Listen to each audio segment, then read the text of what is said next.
Hello dear friends, कैसे हैं आप लोग। उम्मीद करते हैं अच्छे होंगे। आज इस वीडियो में मैं आपको RRB general studies previous question 2014 से 2019 तक के जितने सारे जीके के सवाल पूछे गए हैं, आज इस वीडियो में हम लोग जानने की कोशिश करेंगे। तो चलिए वीडियो पर बने रहिए। मेरे स्क्रीन पर पहला सवाल है, what is the full form of FDI, यानी एफडीआई का पूरा नाम क्या है। पहला ऑप्शन है हमारे पास फॉरेन डायरेक्ट इनपुट, दूसरा ऑप्शन है फॉरेन डायरेक्ट इन्वेस्टमेंट, तीसरा ऑप्शन है फिस्कल डायरेक्ट इन्वेस्टमेंट और चौथे ऑप्शन है फिस्कल डायरेक्ट इनपुट। इनका जो राइट आंसर है दोस्तों वो है ऑप्शन नंबर बी, यानी foreign direct investment. Next question में बढ़ते हैं दोस्तों। यहाँ कहता है कि किस स्थिति में वेतन तथा मूल्य एक दूसरे की ओर तीव्र गति से अनुसरण करते हैं। किस स्थिति में, ऑप्शन ए दिया है डिसइनफ्लेक्शन यानी अस्फीति, ऑप्शन बी रिफ्लेक्शन यानी प्रत्यस्फीति, ऑप्शन सी स्टैगफ्लेक्शन मुद्रास्फीति जनित मंदी, ऑप्शन डी हाइपर इन्फ्लेक्शन यानी अमी मुद्रास्फीति। इसका जो राइट आंसर है दोस्तों ऑप्शन नंबर डी इसका राइट आंसर यानी हाइपर इन्फ्लेक्शन अमी मुद्रास्फीति। क्वेश्चन नंबर थर्ड में बढ़ते हैं। सवाल ये कहता है कि बैंकिंग निम्न में से किस क्षेत्र के अंतर्गत आती है। बैंकिंग सेक्टर हम लोगों ने पढ़ा है कि प्राइमरी सेक्टर, उनके बाद सेकेंडरी सेक्टर और टेरिटरी सेक्टर। तो बैंकिंग प्रणाली एक सेवा प्रणाली में आता है। जो क्या होगा दोस्तों, जो हमारे पास इनका राइट आंसर जो होगा ये होगा ऑप्शन नंबर सी, यानी तृतीय क्षेत्र में आता है, जिसको कहते हैं सेवा क्षेत्र।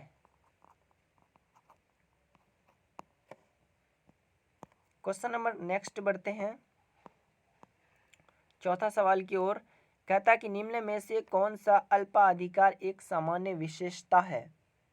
ऑप्शन ए अल्प विक्रेता, अल्प विक्रेता, अल्प विक्रेता, अल्प क्रेता, अल्प विक्रेता, अधिक क्रेता, अल्प विक्रेता, अल्प क्रेता। तो इसका जो राइट आंसर है दोस्तों इसका ऑप्शन नंबर सी इनका राइट आंसर, यानी फ्यू सेलर्स मेनी बायर्स, यानी कुछ विक्रेता होगा लेकिन खरीदने वाले बहुत सारे होंगे। नेक्स्ट क्वेश्चन में बढ़ते हैं, क्वेश्चन नंबर 5 की ओर बढ़ते हैं। यहाँ कहता है कि पांचवी पंचवर्षीय योजना का मुख्य लक्ष्य क्या था।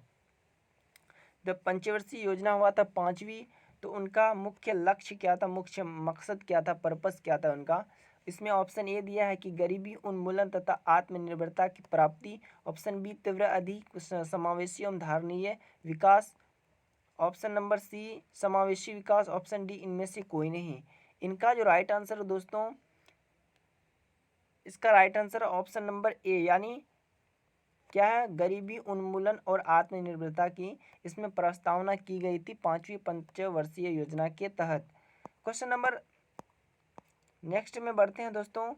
यहाँ कहता है कि शासन एक रूप है जिसमें जनता शासकों का चुनाव करती है। शासन एक रूप है जिसमें जनता शासकों का चुनाव करती है। ऑप्शन ये दिया है कि ऑटोक्रेटिक यानी निरंकुश, ऑप्शन बी मोनार्चिक यानी राजतंत्रवादी, ऑप्शन सी डेमोक्रेटिक लोकतंत्र, ऑप्शन डी ऑथोरिटेरियन यानी अधिकारवादी।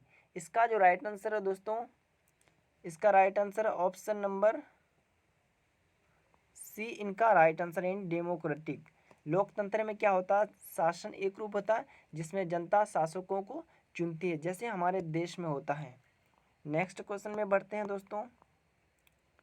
यहाँ कहता है कि भगवान जिन्होंने हमें जीवन दिया उसी समय पर हमें स्वतंत्रता भी दी, किसने कहा था। किसने कहा था। ऑप्शन ए दिया है Marx, option B Plato, option C Jefferson, option D Locke. तो इसका जो राइट आंसर है दोस्तों इसका राइट आंसर आप लोगों को कमेंट बॉक्स में बताना है किसने कहा था। इसलिए हम नेक्स्ट क्वेश्चन की ओर बढ़ते हैं। हमारे पास नेक्स्ट क्वेश्चन है दोस्तों कि निम्न में से राष्ट्रपति की कौन सी क्षमादान शक्ति के अंतर्गत दंड की प्रकृति के बिना बदले उसकी अवधि कम कर दी जाती है। इसका किस अवस्था में इस तरह का पोजीशन में लागू होता है? इसका ऑप्शन ए है लघुकरण, ऑप्शन बी परिहार, ऑप्शन सी अस्थितीकरण, ऑप्शन डी प्रतिलंबन। इसका जो राइट आंसर है ऑप्शन नंबर बी इनका राइट आंसर है, यानी परिहार के समय क्या होता है, क्षमा दंड की शक्ति को कम कर दी जाती है। नेक्स्ट क्वेश्चन में बढ़ते हैं दोस्तों। यहाँ कहता है कि पॉकेट वीटो में भारत के राष्ट्रपति किसी विधेयक को कितने समय के लिए अपने पास रख सकते हैं? ऑप्शन ए है 1 month, option B 6 month, option C 12 month, option D infinite period, यानी अपरिमित पीरियड, यानी कितनों अनगिनत साल इसका मतलब। तो इसका जो राइट आंसर है दोस्तों, इसका right answer option number D, यानी ये कितनों के लिए भी रख सकती है, इसका कोई लिमिट नहीं है। क्वेश्चन नंबर नेक्स्ट में बढ़ते हैं दोस्तों। यहाँ कहता है कि राष्ट्रपति पद का कितने समय के लिए रिक्त रह सकता है, यानी राष्ट्रपति पद कितने समय के लिए खाली रह सकता है? इसका ऑप्शन ए 6 महीने, ऑप्शन बी 2 महीने, ऑप्शन सी 9 महीने, ऑप्शन डी 12 महीने। इसका जो राइट आंसर है दोस्तों, इसका right answer option number B, यानी 2 महीने के लिए क्या होता है दोस्तों, रिक्त स्थान यानी खाली उसके पद में रह सकता है।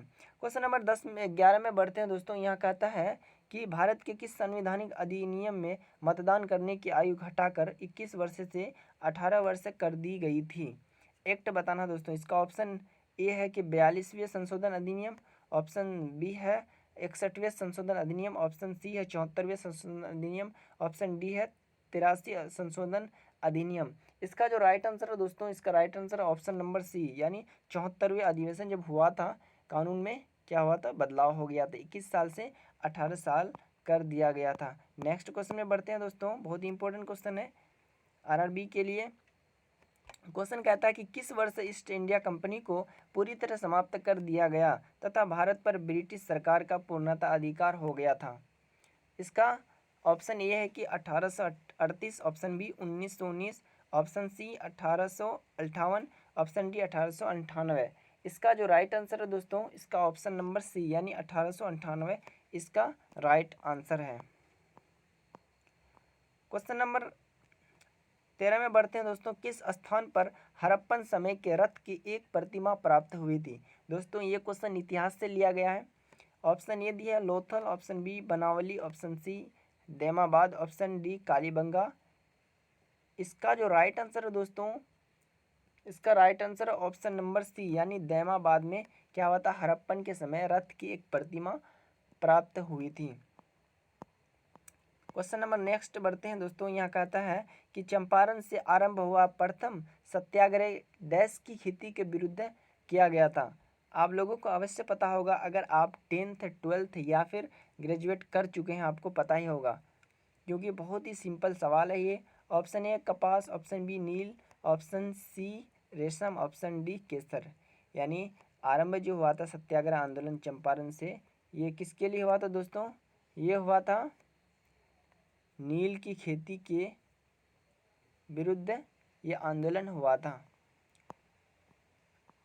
क्वेश्चन नंबर नेक्स्ट में बढ़ते हैं दोस्तों। यहाँ कहता है कि विक्रमशिला विश्वविद्यालय का संस्थापक कौन था? इनके संस्थापक पूछ लिया गया, बहुत ही इंपॉर्टेंट क्वेश्चन है। ये सब क्वेश्चन आने वाले हैं एग्जाम में और कई बार रिपीट भी हो चुके हैं। इसका ऑप्शन ए दिया है कि Vijay Sen, option B Atisha, option C Dharmapal, option D Ballal Sen. इसका जो राइट आंसर है दोस्तों, इसका right answer option number C, यानी धर्मपाल। नेक्स्ट क्वेश्चन में बढ़ते हैं। जब भारत स्वतंत्र हुआ उस समय इंग्लैंड में प्रधानमंत्री कौन थे? Option A William Bentinck, option B Warren Hastings, option C Margaret Thatcher, option D Clement Attlee. दोस्तों ये भी बहुत इंपॉर्टेंट सवाल है। जब भारत आज़ाद हुआ था उस समय इंग्लैंड के प्रधानमंत्री कौन थे?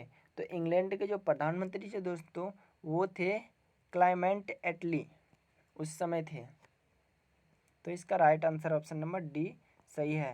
क्वेश्चन नंबर नेक्स्ट में बढ़ते हैं दोस्तों। यहाँ कहता है कि निम्न में से कौन सी पर्वत श्रृंखलाएं यूरोपीय तथा एशिया को अलग करती है? कौन सी ऐसी पर्वतमालाएं हैं जो एशिया और यूरोप को क्या करती है, दो बराबर भागों में विभक्त करती है? इसका जो राइट आंसर है दोस्तों, इसका राइट आंसर है ऑप्शन नंबर सी, यानी यूरल माउंटेन रेंज, यूराल पर्वत श्रृंखला। ये क्या करती है, यूरोप और एशिया को अलग अलग करती है। नेक्स्ट क्वेश्चन में बढ़ते हैं दोस्तों। यहाँ कहता है कि निम्न में से कौन सा राज्य अंतर्राष्ट्रीय थल सीमा साझा नहीं करती है। भारत की कौन ऐसी राज्य है जो अंतर्राष्ट्रीय सीमा से मतलब लेन देन या फिर साझेदारी टच नहीं करती है। Option A Jammu Kashmir and Kashmir, option B Bihar, option C Madhya Pradesh. इसका जो राइट आंसर है दोस्तों ये है ऑप्शन नंबर डी, यानी मध्य प्रदेश, चूँकि भारत के मध्य में है और कोई विदेश इससे संपर्क में नहीं है।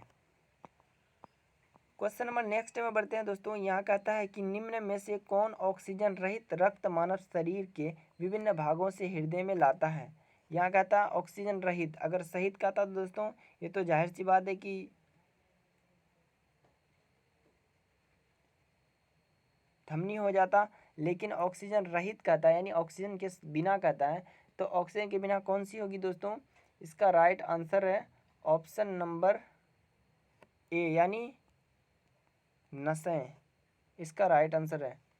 क्वेश्चन नंबर नेक्स्ट में बढ़ते हैं दोस्तों। यहाँ कहता है कि निम्न में कौन एक गर्म रक्त वाला जानवर है। कौन से ऐसे जानवर है जो गर्म रक्त वाला है। ऑप्शन ए कछुआ, ऑप्शन बी सांप, ऑप्शन सी बंदर, ऑप्शन डी छिपकली। इसका जो राइट आंसर है दोस्तों, इसका राइट आंसर है ऑप्शन नंबर सी, यानी बंदर क्या है, एक गर्म रक्त वाला जानवर है। नेक्स्ट क्वेश्चन में बढ़ते हैं दोस्तों। यहाँ कहता है कि पित्त कहाँ संग्रहित होता है। पित्त कहाँ संग्रहित होता है, ये नहीं कहता कि पित्त कहाँ से निकलती है। ये भी बहुत थोड़ा सा ट्रिक वाला सवाल है। इसमें क्या करना दोस्तों, आपको बिल्कुल सावधानी पूर्वक जवाब देना है। इसका जो राइट आंसर है दोस्तों ऑप्शन नंबर सी, यानी पित्ताशय में क्या होता है, संग्रहित रहता है। नेक्स्ट क्वेश्चन में बढ़ते हैं दोस्तों। ये क्वेश्चन है निम्न में से कौन एक संयोजी उत्तक नहीं है। संयोजी उत्तक नहीं है। Option A adipose tissue, option B compact bone, option C cardiac muscles, option D areolar tissue. इसका जो राइट आंसर है दोस्तों, इसका right answer option number C, यानी कार्डियक मसल्स है। क्वेश्चन नंबर नेक्स्ट में बढ़ते हैं दोस्तों। ये बहुत ही इंपॉर्टेंट सवाल है, ये कई बार पूछा गया है कि 1 मिनट में मनुष्य का हृदय सामान्यतः यानी जनरल रूप से कितने बार धड़कता है। Option A 82 bars, option B है 75 बार्स, ऑप्शन सी है 72 और ऑप्शन डी 85। तो इसका जो राइट आंसर है दोस्तों, इसका राइट ऑप्शन नंबर सी है। हम लोग तो नॉर्मली बोलते भी हैं कि 1 मिनट में 72 मरतबा हमारा धड़कन, दिल का धड़कन होता है। नेक्स्ट क्वेश्चन में बढ़ते हैं दोस्तों। इसका क्वेश्चन है मांसपेशियों में थकान डैश के इकट्ठा होने से होती है। ATP option, option B ADP, option C lactic acid, option D carbonic acid. इसका जो राइट आंसर है दोस्तों, इसका ऑप्शन नंबर सी, यानी लैक्टिक एसिड इसका राइट आंसर है। नेक्स्ट क्वेश्चन में बढ़ते हैं दोस्तों।